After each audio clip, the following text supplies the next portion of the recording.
Я і тут, і там. В Україні мають намір дозволити подвійне громадянство. Список країн буде калібруватися, однак винятком буде держава-агресор – Росія. А ось чи підтримують білоцерківці можливе запровадження дабл-громадянства, сьогодні дізнаємось. Ну, я проти цього. Я хочу, щоб якщо ми проживаємо на території України, щоб ми були дійсно українцями, цінили свою державу, батьківщину. Я наче б і не компетентна в цьому питанні, але якщо ти українець, то яке може бути подвійне громадянство? Только за. Границы вообще надо уничтожать. Бог создал людей, чтобы они общались по всему свету без границ. Я не то, щоб сказати за, але і не проти.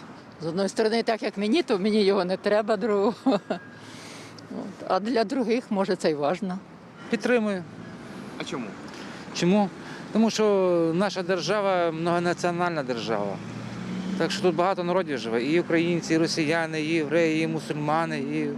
Так що треба до цього відноситися дуже якось так нормально. Я думаю, що людина повинна бути з тим громадянством, де вона полюбляє свою країну, і де вона народилась, і де вона хоче проживати. Да, потому что есть возможности уехать в другую страну, типа и тут жить, и там.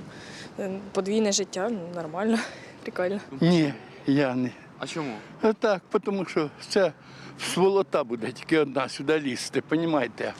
Тоді вже українців не буде. Мені здається, що в Україні, може й точно, що тільки повинен бути паспорт одного громадянина України. Подвійного нет. Говорю сразу. Подвійного нет. Подвійного – это махинация уже идет, вы понимаете?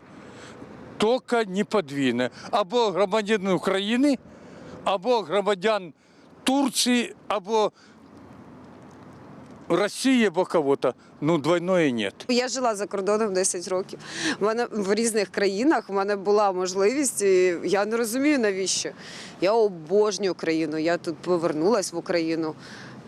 І ніколи навіть прописки не міняла.